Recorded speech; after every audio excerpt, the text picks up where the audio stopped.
Hey kids, it's Mr. Beck with B3 Strength and Performance, and we're back for another great story. But before we begin our story, I want you to pause for a minute and get yourself a snack together. Now, if you're thinking cookies or crackers or goldfish, I want you to consider something a little different. So I made a little snack of berries and kiwi. So I got strawberries, blueberries, raspberries, and kiwi. It's delicious. And a little fun fact, you can actually eat the skin of the kiwi. It gives you fiber. And it helps you poop. All right, also, not a lot of kids, some kids like soda. Consider drinking this bubbly, sparkling water if you're not just drinking regular water. It's refreshing, and it's good for you. So let's take a look at our story. We're going to read another Epossumondas book, but this one is called Why Epossumondas Has No Hair on His Tail. I wonder why. What do you think happened? Do you got it stuck in like a garage door or something? I don't know, but we're about to find out. I hope you enjoy. Why Epossumondas Has No Hair on His Tail. Written by Colleen Sally and illustrated by Janet Stevens. All right, kids, let's have some fun. Epossumondas was swinging on the porch swing one day when Skunk came pussyfooting by. Hi, Epossumondas, said Skunk. Hi, Skunk, said Epossumondas. Skunk and Epossumondas were waving friends, not play-together friends. So they waved, and Skunk pranced on by, swishing her thick black and white tail. Whoosh, whoosh, whoosh.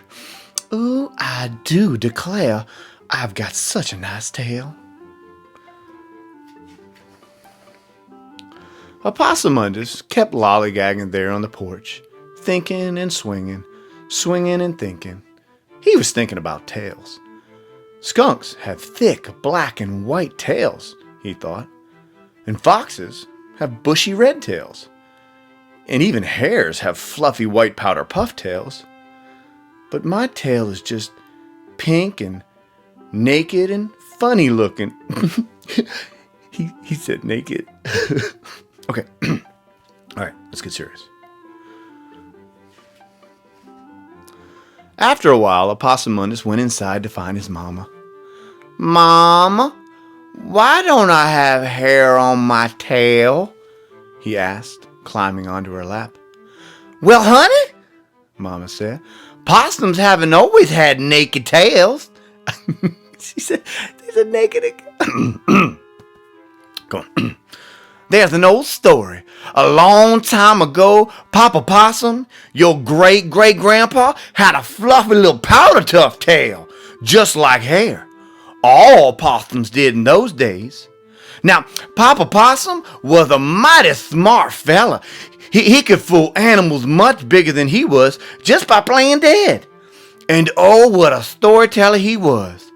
But in spite of his smarts, sometimes he got himself into trouble. And this was one of those times. Let's find out what happens. Papa Possum was sleeping peacefully in his cozy bed one morning when...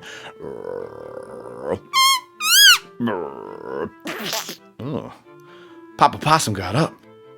Who's that? Is that you, Stomach, growling and groaning and kicking up a ruckus? You are one hungry stomach. What's that you want? Persimmons, you say. Well, persimmons you get. So Papa Possum headed down the road looking for persimmons. By and by, he ran across his friend Hare, and they started jabbering and confabbing. What you up to, Hare? Asked Papa Possum. Nothing now, said Hare. He looked tired. I've been working hard and planting and watering and harvesting. Oh, wish I'd have planted something, moaned Papa Possum. Stomach wishes it too. You hear that rumbling? He's craving persimmons. Persimmons, Hare said. That sounds good to me too. You know, Bear likes persimmons because they're sweet as honey. So he planted a whole mess of persimmon trees. Now, Hare wasn't so good at climbing trees, but he sure was good at cooking up plans. He figured he could get himself some persimmons, and Papa Possum could do all the work.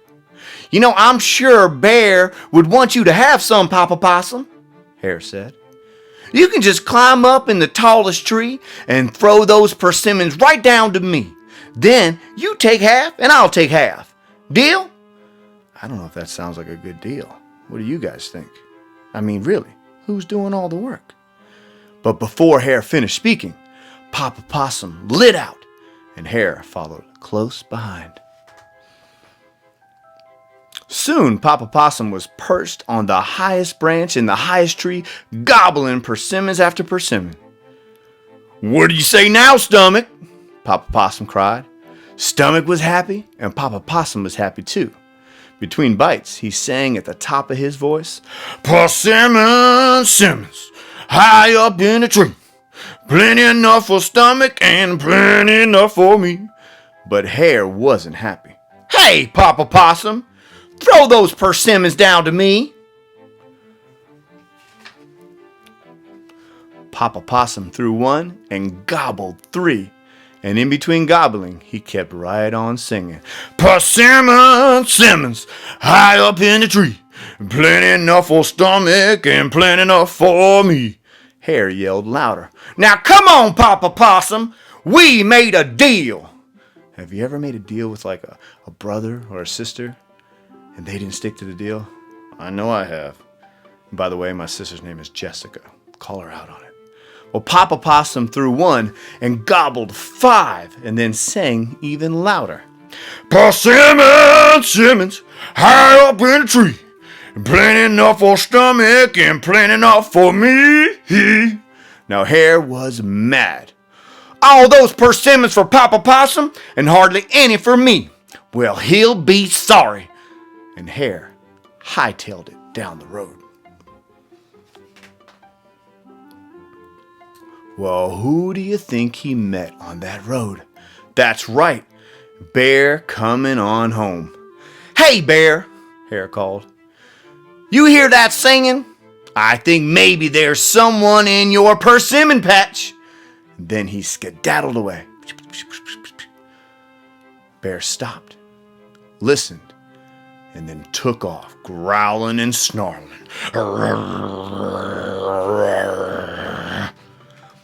Papa Possum was singing so loudly he didn't even hear Bear coming. And Bear shook all the tallest trees. And Papa Possum just hung on tight and sang out, "3 simmons more and then I'll go."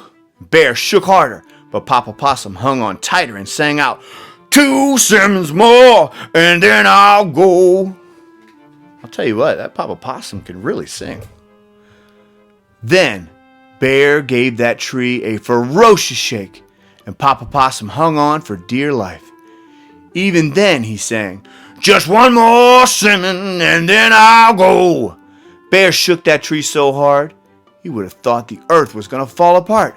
And finally, down Papa Possum dropped. Down, down, down in a shower of persimmons.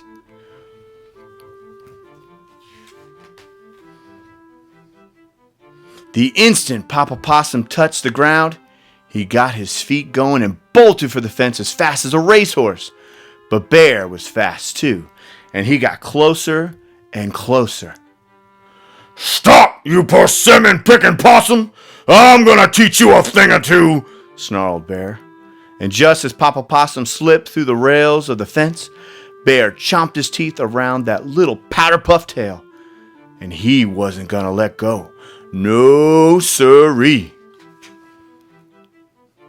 Bear pulled one way and Papa Possum pulled the other, and that fluffy little powder puff tail stretched. They pulled more and it stretched more. Why, it was a tail tug-of-war.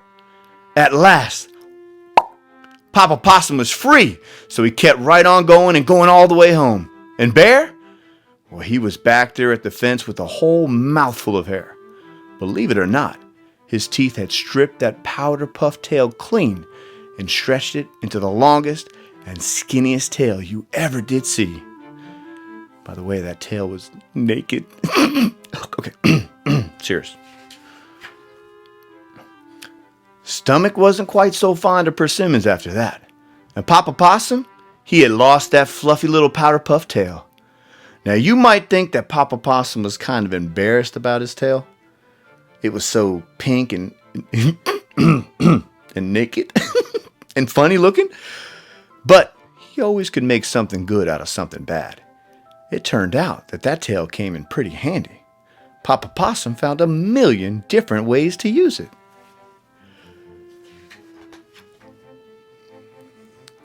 And ever since then, Mama said, hugging her baby close, no possum has ever had hair on his tail, including you, my sweet little patootie. The end.